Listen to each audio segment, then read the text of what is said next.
This is the Seminole Wars Authority.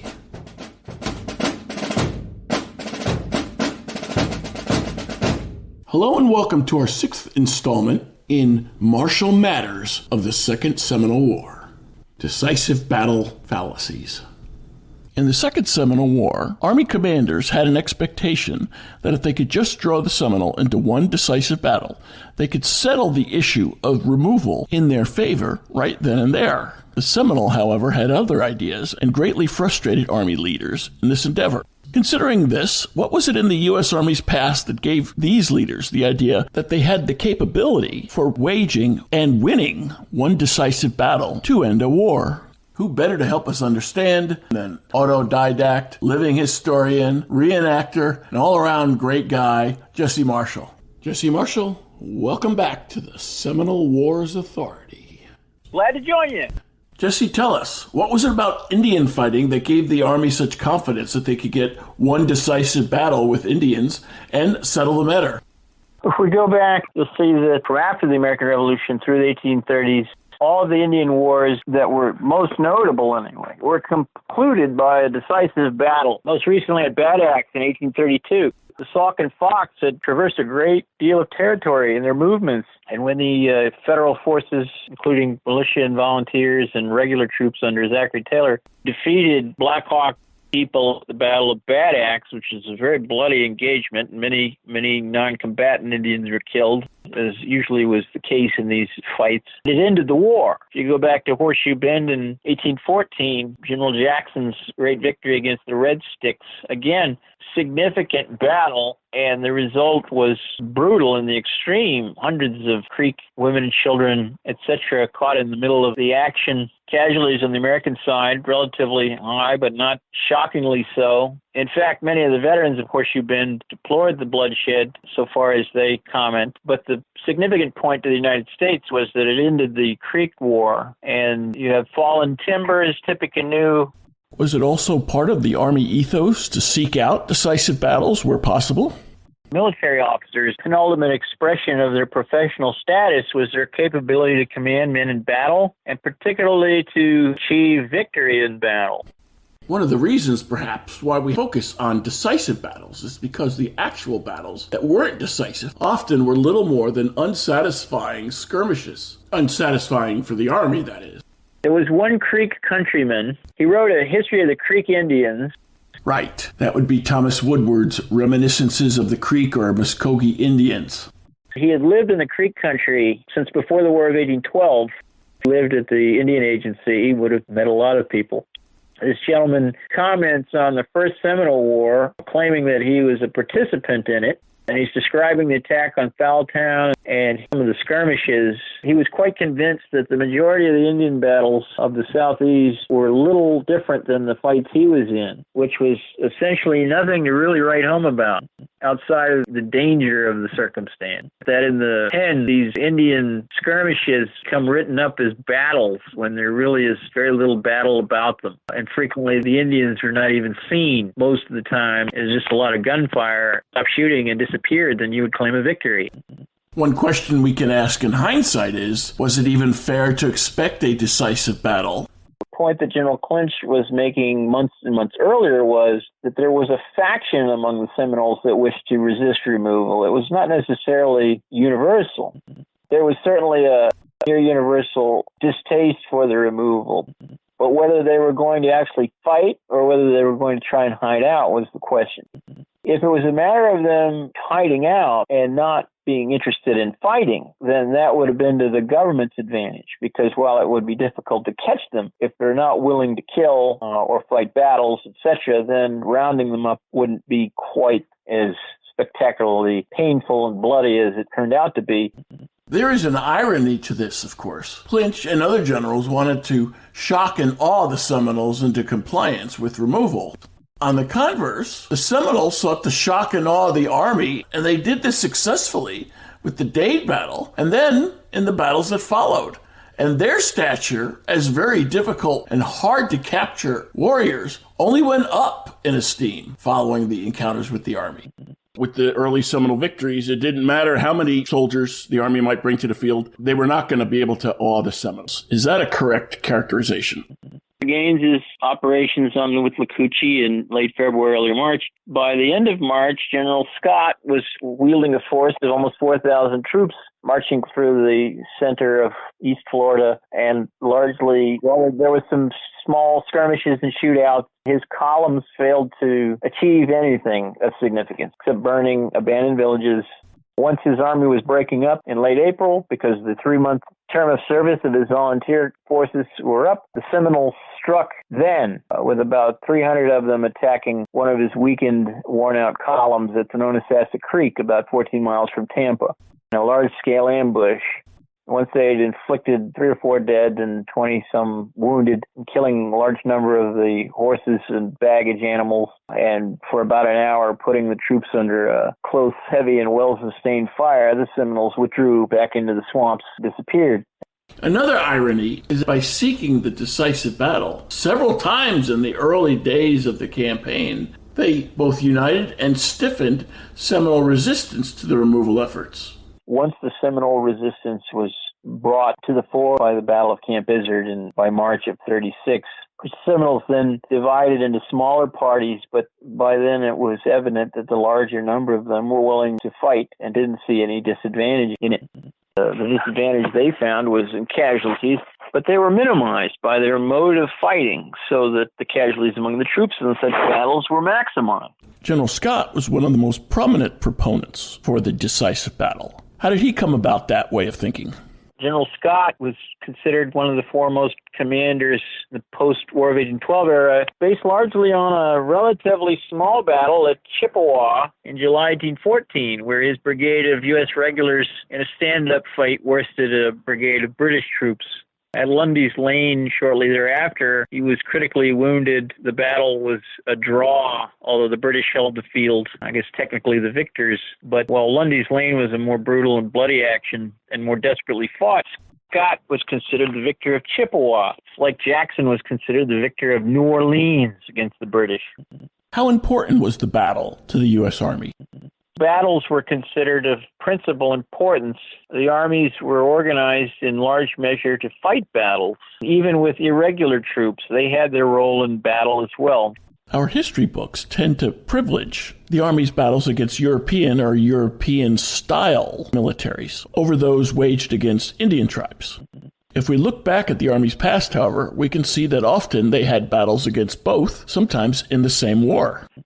I'm reminded of Joseph Doddridge, who grew up in Western Virginia during the American Revolution. And in the 1820s, he commented that the American Revolution was a dual conflict. The public seems to either want to read about the fight against the British, which was a conventional war, but there was greater bloodshed on the frontiers of the American colonies, with American patriots fighting the Indian tribes allied with the British.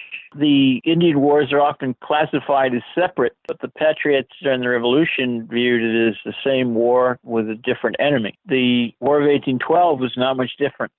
And the Seminole were part of this equation.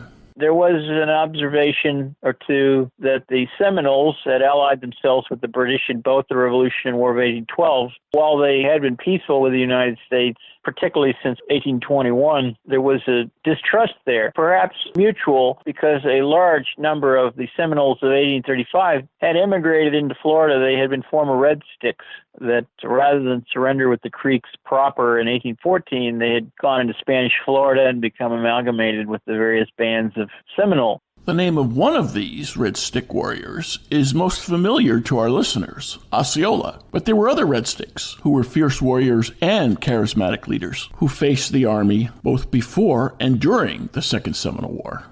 Jumper, Odematla, the cense-bearer of the tribe by 1835, he's credited with being one of the principal leaders in the massacre of American citizens at the attack on Fort Mims in 1813, which kicked off the Red Stick War. Between that and his central command at Dade's battle in December 1835, and another significant victory, Jumper, well, right, should be considered one of the great Indian generals, but he's not well known at all today. As you noted, Jumper was instrumental in the destruction of Dade's column. Despite that, Army leaders still expected they could bring the Seminole to heel, possibly even in one decisive battle. They certainly hoped that it could be achieved. These commanders, they believed that in a decisive action they would prevail. Duncan Clinch, the general commanding the regulars in Florida, believed this, although he did have his doubts. We see that Clinch wasn't so certain about it from his letters even prior. He felt that there needed to be an overwhelming regular force brought to bear even before violence took place, and that didn't happen. In traversing the terrain from Fort Drane south to Fort Brooke, General Edmund Gaines sought to have a decisive battle with the Seminole.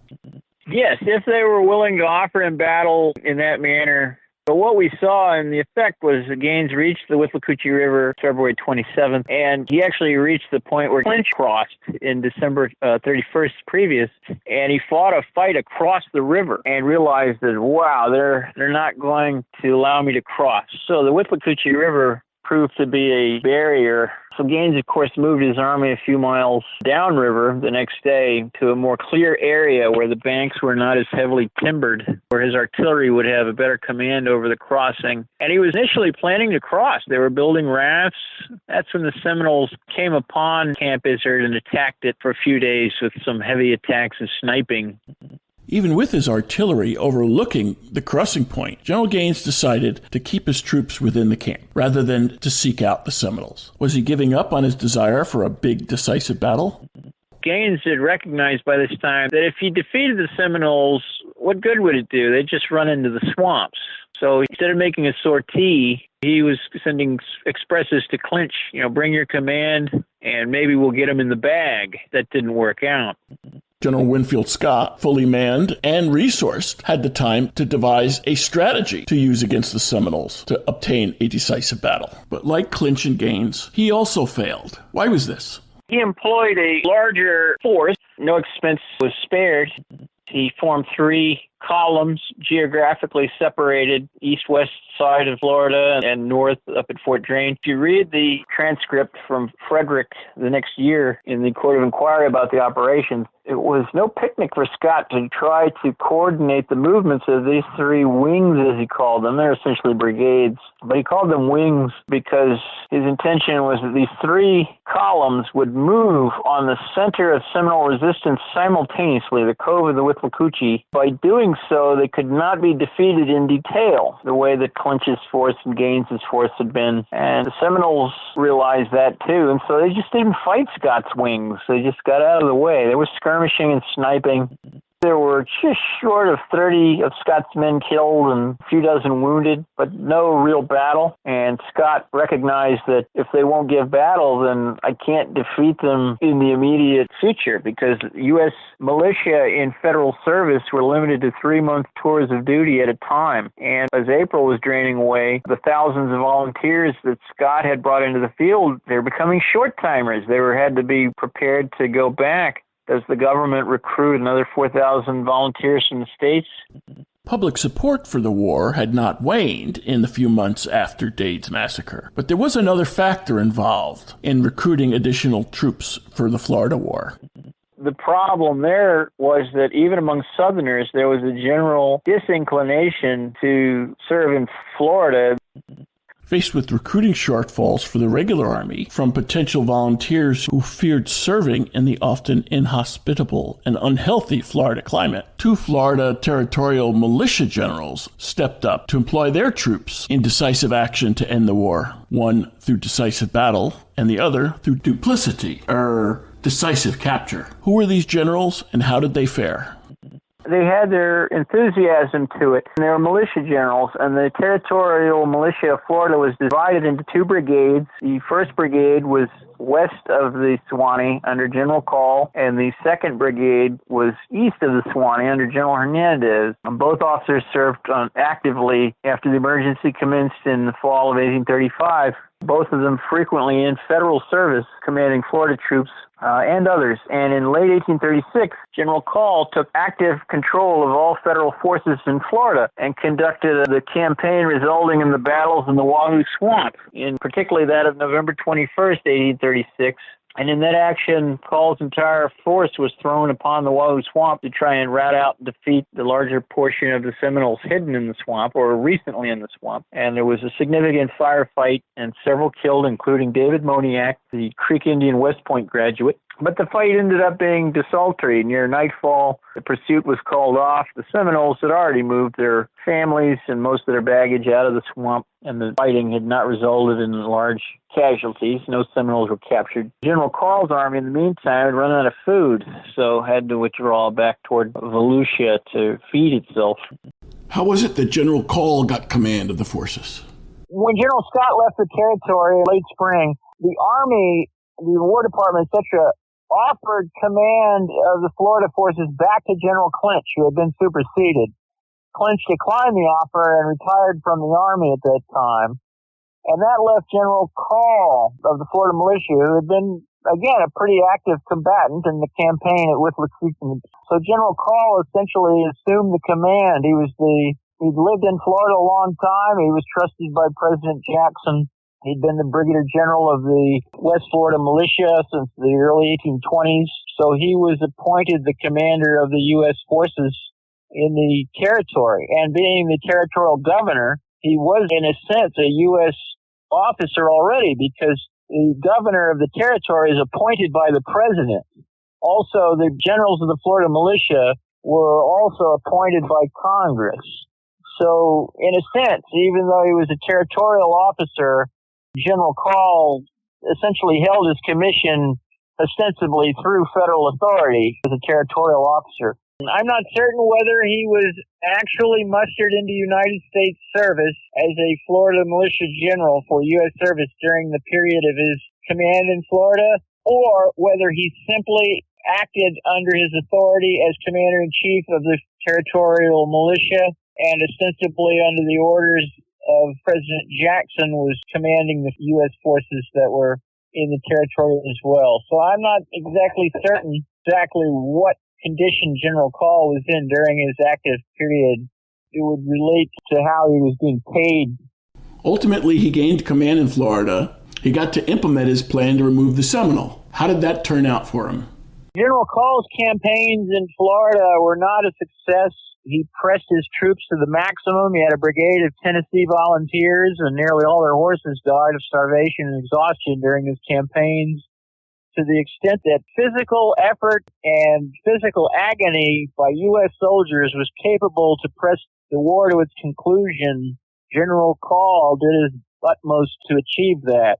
Having been a veteran of Jackson's campaigns in 1813, 14, 15, he knew he could push men without quartermaster supplies and so forth. But at the end of the day, the Seminole, it was a different enemy with a different terrain. And despite several large skirmishes, notably at Wahoo Swamp, the Seminole were no closer to capitulation when Call concluded his operations than prior. How did General Jessup get involved in the war?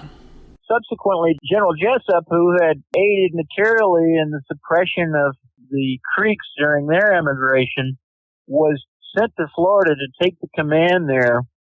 General Jessup happened to be the quartermaster general of the U.S. Army. One great complaint made of General Call's campaigns was that he did not lay out a very stringent logistical organization for his forces. Again, he just pushed everything forward, and the men suffered as a result. General Jessup's operations were different. General Jessup laid out a plan of roads, forts, and depots.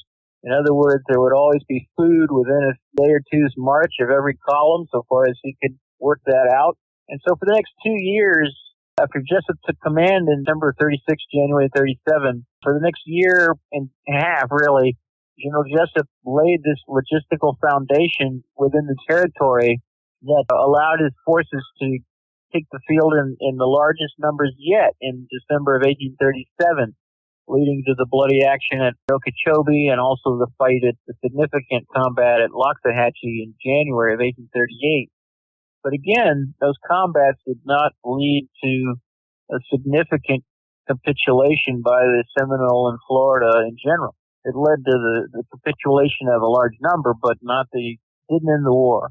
I think it was pretty obvious to all parties that General Call's campaigns had largely failed.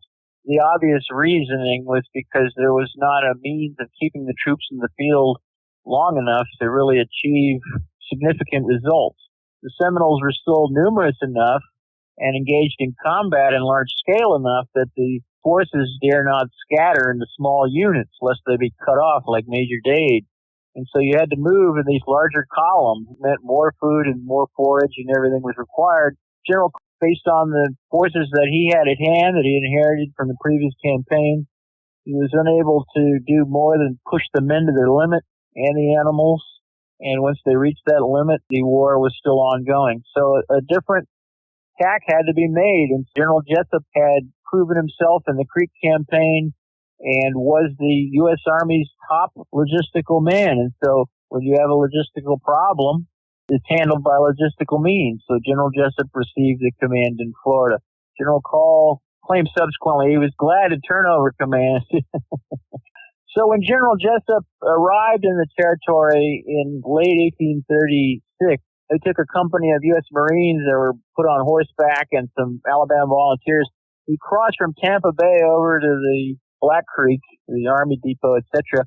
And there he consulted with General Call and gave him evidently notice that the federal government was giving Jessup command in Florida, and General Call understood this. So in the meantime, Jessup, though, was still getting his feet wet, was touring the territory, getting an idea of what he had to get a handle of. So Jessup, I don't believe Jessup took immediate command at that point.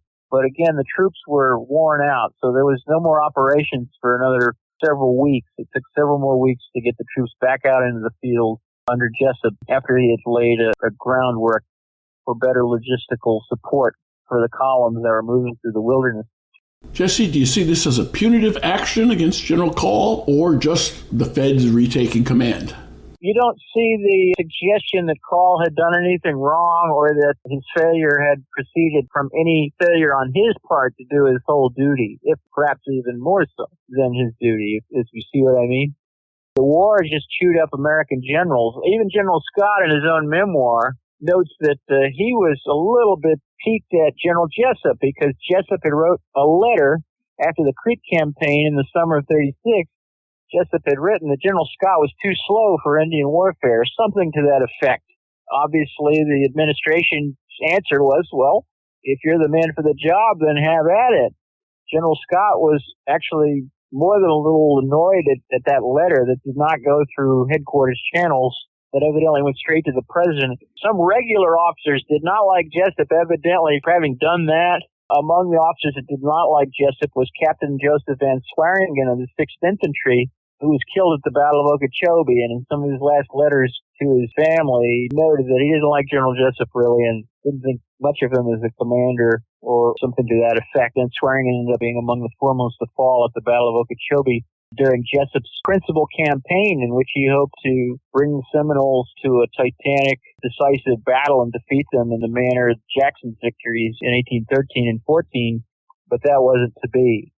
Call was not the only militia general in the Florida Territory. Tell us about General Hernandez. The General Call, as I mentioned, was the Brigadier General commanding the 1st Brigade of Florida Militia, which was west of the Suwannee, and the 2nd Brigade of Florida Territorial Militia was east of the Suwannee and was called East Florida. And the Brigadier General commanding that brigade since the 1820s was Joseph M Hernandez, originally a Spanish citizen of Minorcan descent, resident at St. Augustine. He served in the Spanish militia during the War of 1812 against U.S. forces and against the Florida Patriots, evidently also during the Seminole War of 1817-18. But in the early 1820s, he did not leave Florida. He chose to remain and became a U.S. citizen and was subsequently appointed a brigadier general of the Florida Militia, and he retained that commission through the 1830s. During the Second Seminole War, General Hernandez commanded a brigade of Florida Militia and other mounted troops in East Florida during the summer and fall of 1837. And it was, in fact, U.S. soldiers under the command of Hernandez that secured Osceola near Fort Peyton in September of 1837, ostensibly under a white flag, since General Jessup considered the Seminoles as having proven faithless to their agreement made with him at Fort Dade earlier in the year. He didn't consider it an abuse to take the Seminoles under a flag of parley in that manner. But since it was just orders, essentially, very little of the political fallout fell upon General Hernandez, who was the actual captor, as it were. So Jessup took full responsibility and didn't scapegoat Hernandez. Jessup spent the remainder of his life and career defending his decisions regarding those captures. To the extent that he was interested in commenting upon it, he claimed that he felt it was the correct one, since the Seminole Nation, so far as he was concerned, had made a lawful agreement with him as the U.S. commander in Florida at Fort Dade, and that when that agreement was broken and the war recommenced, it was his contention that there was no lawful reason for him to abide any parley with the Seminole leadership, since they had made an agreement and broken it. And in his mind, his view was that they were already bound by the Fort Dade agreement, so he wasn't going to make a new agreement with them. He was going to bind them to Fort Dade, which included a surrender and included their emigration. So you see, in his view, he didn't do anything wrong. I don't recall reference to him blaming anyone else relative to these issues. General Hernandez, in Jessup's final reports, he has mostly positive things to say about General Hernandez's operations. And in fact, as the winter of 1837 came on, General Hernandez retired from the field from probably the common illness and fatigues. And General Jessup says something to the effect that, appreciate what you've done in your services and so forth, and had no particular complaint about Hernandez.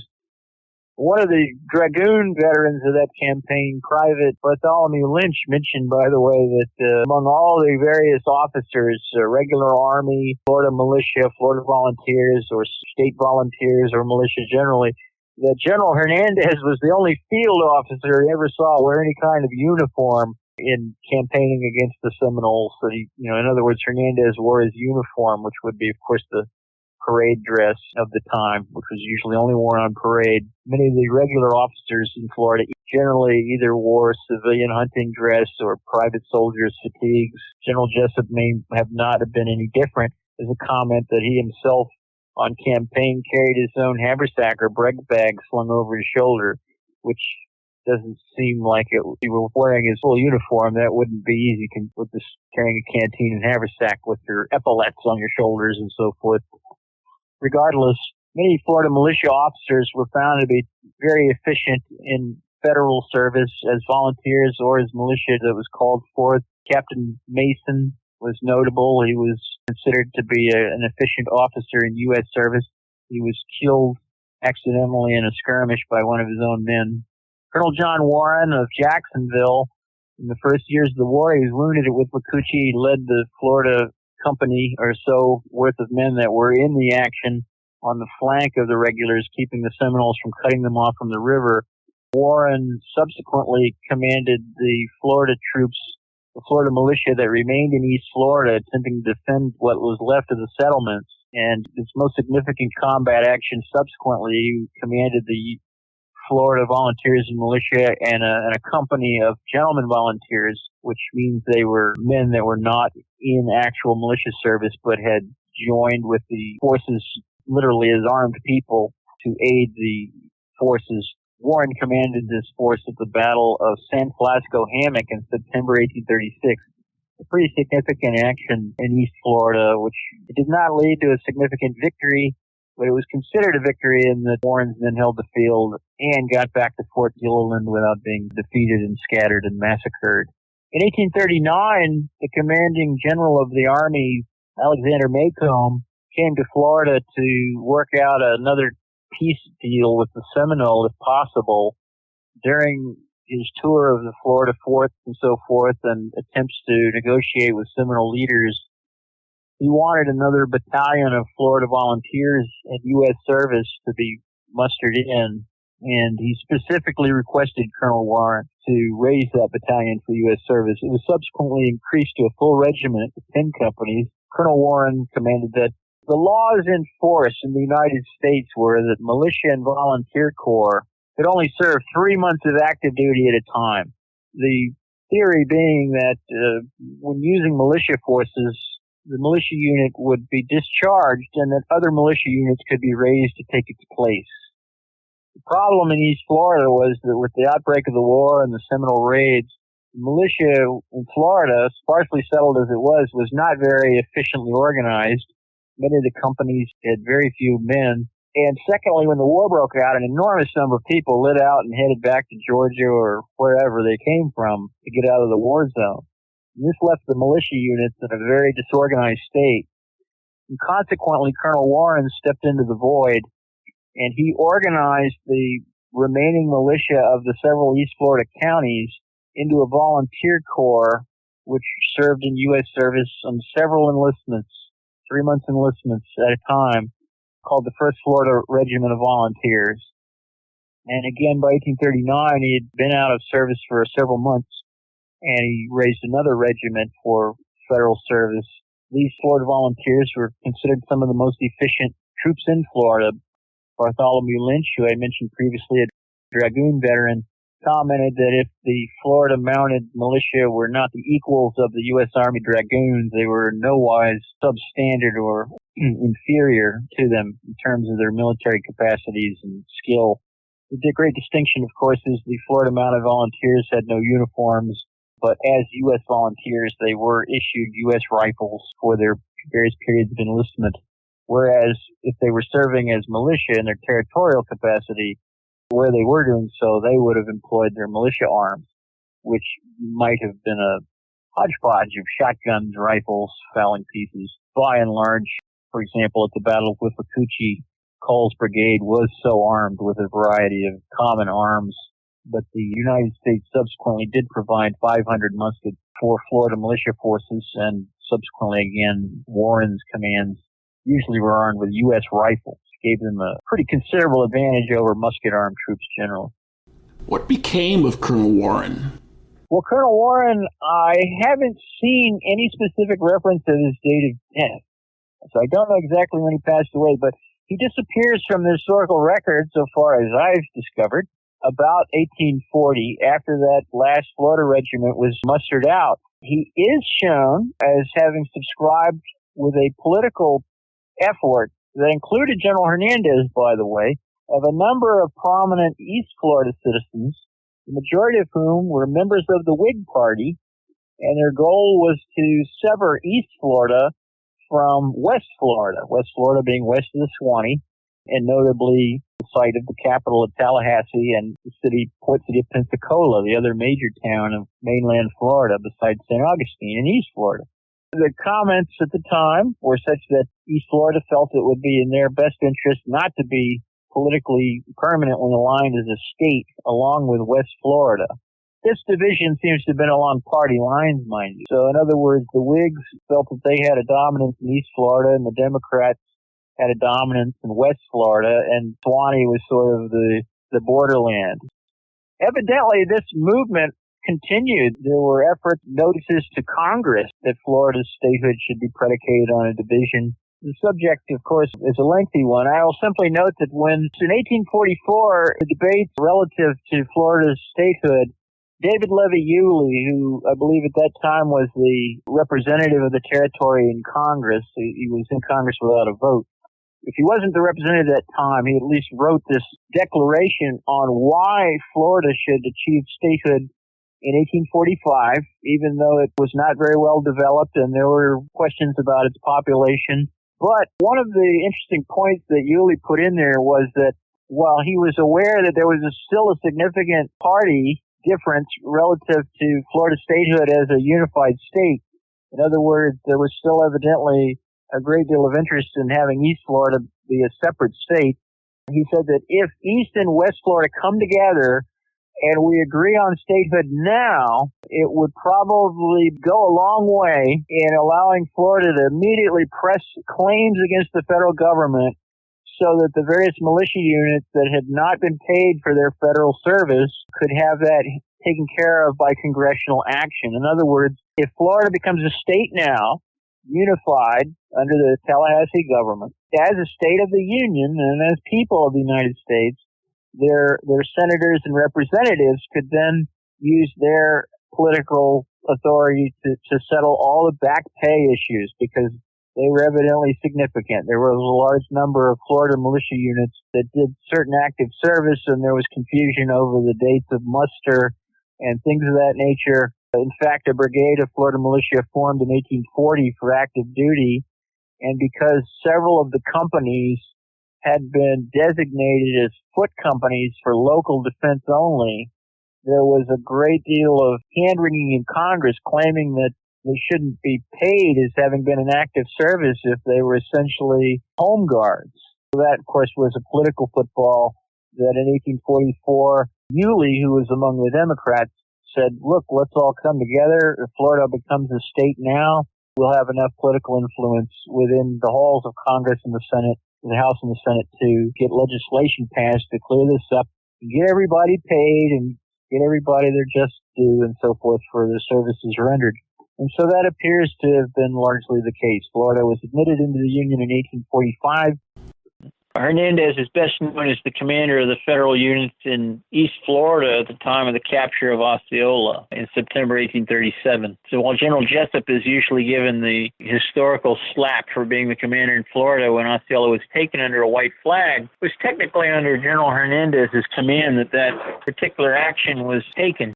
So Call, as a commander, he wasn't any different than the regulars. He sought decisive battle. He wanted to defeat the Seminoles in the way that Jackson had defeated the Creeks. And it's not a surprise because Call had served in the Creek War under Jackson and had even served on Jackson's staff and was sort of an adopted son on Jackson's military staff during the Creek War. Call owed a great deal of his influence in Florida to President Jackson as well.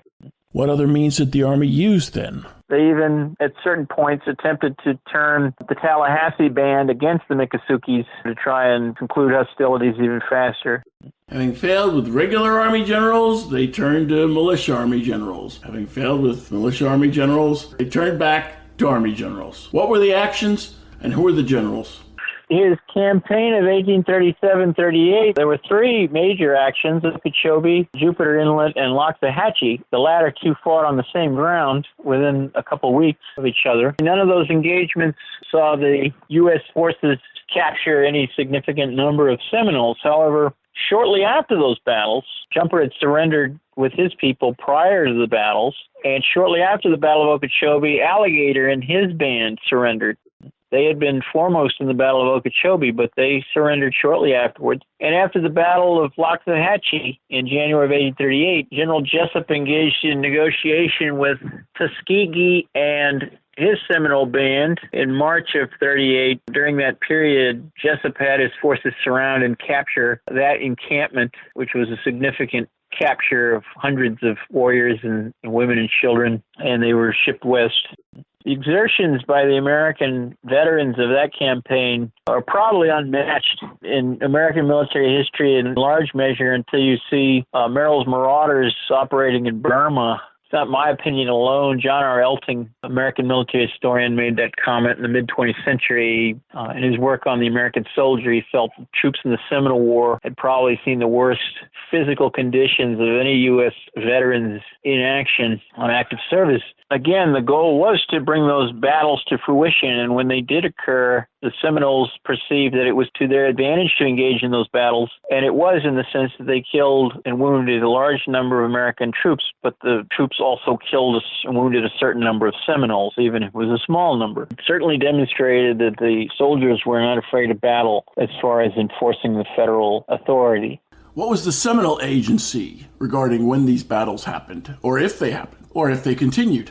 The battles were only fought when the Seminoles wanted to fight, and the Seminoles were usually smart enough to position themselves in such a manner that the approaches to their position would be covered by a slough, a river, a swamp, something that would break up the cohesion of the attackers, prevent them from operating in concert between units, allowing the Seminoles, when they did choose to withdraw from the fight, that they could do so without any particular fear of being overtaken. Out of the various combat arms of the Army, which one did the Seminoles fear the most? The Seminoles appear to have had a general fear of the mounted militia more than anyone else. Now, in this period, Southern hunters often preferred to hunt on horseback. They would ride through the woods. There's a British gentleman named Goss. He lived in Alabama in the 1830s teaching school, and he said that he went hunting quite a few times with the locals in Alabama backcountry. And he noted how the sports hunters of the South, it was a dangerous thing just to hunt with them because they would ride the horses as fast as they could through the open woods and handle their gun at the same time. Sometimes to their discomfiture, they may have to dodge tree branches and everything while they're chasing down a deer in the open woods. Well, the mounted volunteers that were brought into military service, they'd all done this so they could track Indians through the woods if they were open enough. The strategy of the Seminoles was to stay out of the pine barrens where they knew they could be overtaken by the mounted elements of the American forces at a disadvantage. And that's why they generally hid in the swamps, because they knew that they could at least negate the mobility of the mounted volunteer units.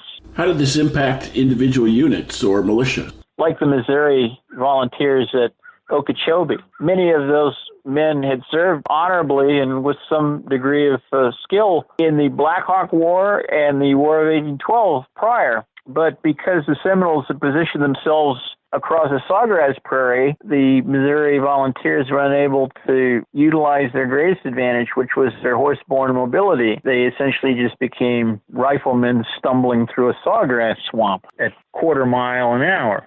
The name Camp Izzard after Lieutenant Izzard, who was a dragoon. A dragoon doesn't sound like a very American term. It has to do something with being an armed horseman? What does it mean, and how many of them were there in the U.S. Army? Well, Izzard was the only dragoon at Camp Izzard in 1836. He was on the staff of General Gaines from the Western Department, so he proceeded to Florida. He was a member of the Dragoon Regiment. The dragoons in the 1830s, they would make these grand rides out in the prairies and visit with the tribes. There wasn't an idea that the Western tribes were all that interested in war with the United States. When the Florida War really came into effect, the federal government organized a second regiment of dragoons specifically to serve in Florida. And like the mounted volunteers, they were not cavalry in the sense that they fought on foot. Mounted volunteers, often called mounted gunmen, those units would fight on foot too, principally. But there were occasions where they would come on Indians while they were mounted and had little skirmishes. But generally, like dragoons, they would dismount too. They would ride into action and dismount. The dragoons were trained to do the same thing, but being regular troops, they had the advantage of a superior state of discipline, and that became most evident in the battle at Loxahatchee. You had the U.S. 2nd Dragoons in that action, and you had a battalion of Tennessee mounted volunteers under Major Lauderdale, one of the foremost commanders of mounted volunteers under General Jackson in the previous campaigns.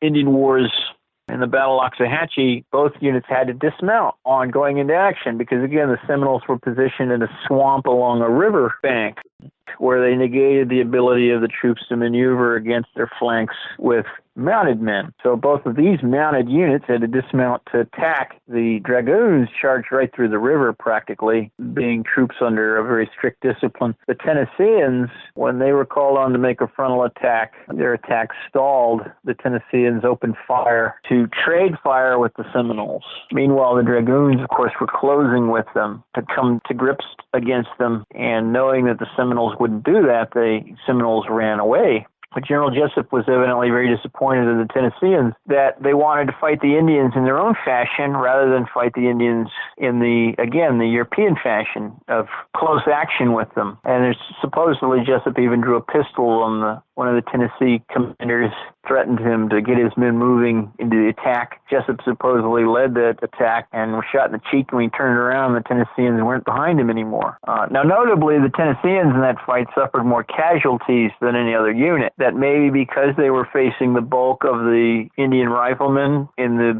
chance where their position was. But there was at least one officer in the pages of the Army-Navy Chronicle wrote a letter stating that the casualties are meaningless, that when the Tennesseans' attack stalled, they were consequently exposed to the enemy's fire longer than the regular units. They closed distance so rapidly that the enemy fled. We see the same thing in the Civil War. General Jackson at First Manassas telling his Virginia brigade to wait till the enemy closed and fire into them and charge and use the bayonet, meaning that they'll run away after they've been disordered by your fire. But what we see generally in the Civil War is the volunteer units of both sides would come into rough rifle or musketry range and blaze away at each other almost like a duel. If you didn't place the military doctrine on the militia, that's exactly what they would have done with the Indians, like at the Battle of Point Pleasant. They just hunker down and bang away at each other until one side or the other has had enough. European tactics were to take and hold ground. In other words, they're on that ground and we're going to occupy it. We're going to drive them off of it and we're going to occupy it. So again, the militia would be criticized for not fulfilling that particular role in these wilderness battles, but it's more of a leadership issue. And since even the volunteer units in federal service of the militia, they elected their own officers, and if the officers were not efficient, then the units would not be efficient. Even the regulars admit that. Frequent comments from the time period mention that Colonel Percifor F. Smith's regiment of Louisiana volunteers under General Gaines was second to none in their camp discipline, march discipline, and in fact proved extraordinarily bold in action at Camp Izzard and in the subsequent Battle of Halaf-Lakaha, or Scott's Battle, in March of 1836, were equal with the 4th Infantry in rushing toward the foe.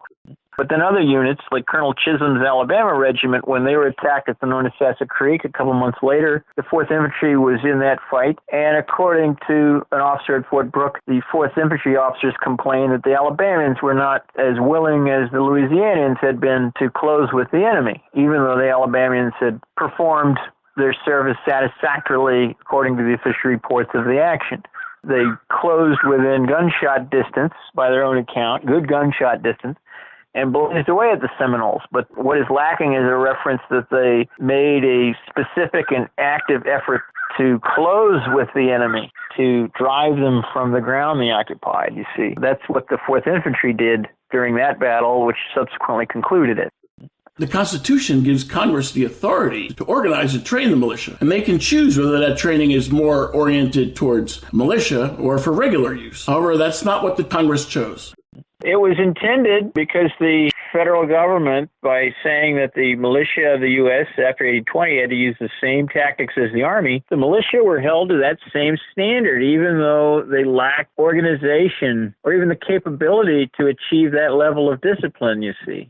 When the criticism about Taylor's handling in Okeechobee came out, the Secretary of War attempted to defend Taylor in the public print, saying he had to put the Missourians in front as skirmishers because they were light troops at best. It would have been silly to try to use them as a regular force in battle line. This is why Taylor gave them the credit that he did when he said they fought better than militia generally, because even though he intended them to fight as a light corps and skirmish order, Colonel Gentry, their commander, had them make a frontal attack, and they even pressed into the swamp about 80 to 100 yards and held their position for the better part of an hour until their lack of command. After Gentry fell, the lieutenant colonel of the regiment evidently disappeared or was a non-entity, and so the regiment's cohesion reached a point where company commanders withdrew their men from the action. That's when Taylor says the regiment broke. That's what he meant. But what the Missourians in their own depositions state, their big complaint is the way that Taylor's report just says they mostly broke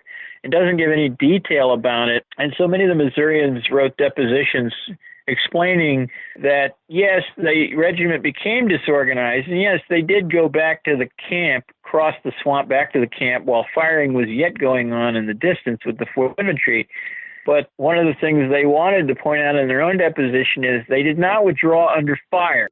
Only when the Seminoles opposite their front disappeared did they withdraw, because Taylor's report is so spare in language, and he just says, well, the Missourians mostly broke. It gives the impression in one's mind that they broke under fire, and the Missourians wanted to point out, no, the firing had abated at that point, and the men were scattered in the swamp, had many casualties, or they couldn't find any commander, so they just withdrew at that point. One of the Missourians wanted to make the point clear. The point being they didn't break with a panic. They broke slowly. He says, and I can prove that we withdrew without panic. We carried off all of our dead and wounded. He says when the 6th Infantry withdrew, they did not. In fact, many of their dead were scalped after they fell back, whereas the Missourians, quote unquote, broke. This gentleman says, well, we carried all our dead and wounded back. We weren't moving in a panic. We didn't leave anyone behind. What was a surefire way, if the Army had wanted it, to get the Seminoles to disperse? At Okeechobee and at Loxahatchee and at Withlacoochee, etc., where the regular troops attempting to close that deadly ground with the Seminoles, that's where the Seminoles usually would withdraw. But they wouldn't do it before they inflicted casualties. That's where those body counts start to pile up. And the regulars were willing to trade those casualties for these Pyrrhic victories. The Seminoles' fierce resistance that exacted high casualties had its effects, especially at Okeechobee, where Taylor wanted a decisive victory, but the high casualties prevented him from doing that and from continuing the fight later. Again, at Okeechobee, Taylor won a victory by most measures, but his brigade was virtually incapable of sustained movement afterwards. They spent the rest of the campaign trying to get over 100 wounded men back to Tampa Bay. It was a very difficult thing, although he did bring most of the units back into field service within a few weeks. In the years following, the Army still sought a decisive battle, but the Seminoles refused. So it tried alternatives: bribery, deceit, lying. We'll discuss those in our next episode. To bolster its efforts to stay in the field full time to keep the pressure on the Seminole, the Army got an unexpected ethical assist from the Army Medical Department. It took the efforts of the Army Medical Department. In 1839, they produced a publication which compared the mortality data of the U.S. Army over the previous 10 or 20 years to demonstrate that active military duty in Florida had been no more deadly proportionally than elsewhere. Based in measure on that data, Colonel Worth subsequently ordered military operations to continue year-round in Florida. And it was that summer of 1841 that really broke the resistance of the Tallahassees and the remaining Miccosukee in central Florida anyway, by destroying their crops while they were still growing during the Army's summer campaign. What was special about Colonel William Worth to finding a solution where the other generals had failed? Worth had participated in some of the tactical boards that looked into changing the tactics of the Army in previous years, but all of the tactical manuals were penned by General Scott. What Worth did is, by putting his men constantly in the field against the Seminoles, they had no time to really work on the minutia of the heavy infantry drill portion of the drill books. And so they really became true light infantry. The United States Army did not, at the time, have specific light infantry units. The expectation was that each unit of foot troops would perfect all portions of the drill manual. That would, for demonstration to an inspector, that would be heavy infantry drill and the light infantry drill. And General Scott's view was that they were inseparable, that you had to train troops in the heavy infantry drill, much like you would today. You put them in boot camp, and the close order drill is the first primary formation. They learn the skirmish drills or the extended order combat drills later. And that's exactly how the Army looked at it in the 1830s. But because it was necessary for the troops to act only in light infantry order in the wilderness, General Worth, by putting his regulars in the field constantly, without a break over the summer, they had no occasion to do the heavy infantry drill, and consequently they really did perfect the light infantry drill. Did these actions finally prompt the possibility of a decisive battle for the Army? Once the Seminoles' crops were destroyed and they reached a point of desperation, Worth did get a battle. Final battle of the war at Palaklakaha Hammock in April of 1842. Brigade-sized force of regulars under Worth, along with some friendly Seminoles and Black Seminole scouts, engaged and attacked the fortified hideout of Halak Tustanugi and his Miccosukee warriors near Palaklakaha, and drove them from their position with the loss of one dragoon killed and several others wounded. Sprague, the author of the Florida War History of 1848, was present in that battle and gives an excellent description of it. But getting back to decisive battles, it took a number of small but decisive efforts spread out over a large area to get the Seminole to decisively turn themselves in for removal. summer of 1841, Colonel William Worth ordered the troops to continue in the field year-round, and it was during that summer that they destroyed an enormous quantity of the crops hidden in fields of the Seminoles, not just in the Everglades, but in operations around the Withlacoochee River. The secret fields planted by Tiger Tail and the other Tallahassee peoples were found out and destroyed in the cove of the Withlacoochee and also near Homestead and other points north. And without those crops, the Seminoles were facing near starvation. And that's when you had a large number of them surrendering near the close of 1841. By the spring of 1842, there were very few Seminoles that hadn't been captured or surrendered, perhaps 300 all told. For those stout-hearted who still refused to remove, they put up one last fight in what became a decisive battle for Colonel Worth, but also a fairly meaningless one. Since there were so few Seminole left, a decisive battle would no longer be so decisive. It might just be a culmination. Because they spent so much time in the field, these small but decisive tactical actions by the Army turned the soldiers into swamp warriors, enabling them to face the Seminole any remote geographic location in Florida. That's right. These guys had been swamp campaigning for the better part of a year. In garrison, they would have maybe had morning parade, but generally they were in the field prosecuting the war with utmost. The war was concluded shortly after April of 1842 because it was obvious to the United States government and the Army that after Worth pressing the war to its utmost, the results that accrued from that could not be bettered. You couldn't push U.S. soldiers any harder than they had been during that last several months of the war. And that attritional warfare, that unrelenting attritional warfare, all but ensured there'd be no decisive battle because there would be no great numbers of Seminoles to offer one. But there was a battle, a final battle for the Second Seminole War. From Sprague's description, the real game changer was they had all become extraordinarily expert woodsmen over the campaigns, just previous months of hunting down Halleck's party. And secondly, the skirmish drill, where the men would scatter, but they would keep within distance. Each pair of men would form a file who would stay within sight of each other, and they would alternate their fire so that one or the other would always be loaded in case of surprise. But the skirmish line would advance simultaneously, and as Sprague says, that battle generally was engaged in as hundreds of individual skirmishes. And the Seminole under Halleck had built some kind of log breastwork out of felled trees. Not that they felled them, there were probably plenty of fallen trees in a swamp. The troops managed to outflank them in an excellent demonstration of light infantry tactics. Like some of the early battles of the Second Seminole War, the results were lopsided. But unlike the early battles of the Seminole War, where that unbalance in results benefited the Seminole, the Army actually won the lopsided contest in that final force-on-force battle. One takeaway from all this, seeking decisive battles is elusive, and some of the decisive battles that you get are not so decisive either. We see post-Seminole Wars and post-American Civil War, we still can't get the desire for a decisive battle out of our head. Tell us about post-Civil War examples, seeking out the decisive battle and expecting one. So a greater emphasis on regulars after the war. So in the war with Spain, we fought, 2 battles essentially, and the public was largely enervated by the fighting at San Juan Heights, and we still haven't forgotten it.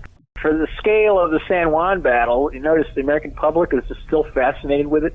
So don't underestimate the power of a battle. Then we come to the modern era, and John Keegan in the 70s said in his book, Face of Battle, that he believed that battle was over. And I always puzzled about what he meant by that. And he's talking about it in a general way, historically, but until I began reading early 19th century American sources, I didn't quite connect it with the American system. And what I see is since World War II, with the United Nations and this purposeful stagnation in geopolitics, we're not creating nations, we're not destroying nations, that kind of thing. The point of fighting a major battle no longer exists because we're not on the same playing field, as it were. When we took Iraq in 2003, was it? It was not our intention to make it a territory of the United States, and we didn't do so. But you see, in the 1850s, if we had sent an expedition to Iraq and they took it, we essentially conquered Mexico in 1847, but we didn't really conquer it. We never suppressed the Mexican guerrillas. We essentially made a deal with the government but the Mexican people we didn't have enough troops in Mexico to occupy it. Our army in Mexico was very small. It just occupied essentially Mexico City. Mexico's a big country, so we didn't really conquer Mexico. We made a deal with its government to conclude the war and sell us the northern portion of its state. Jesse Marshall, we're out of time. Thanks for joining us for the Seminole Wars Authority. I've enjoyed our discussion immensely.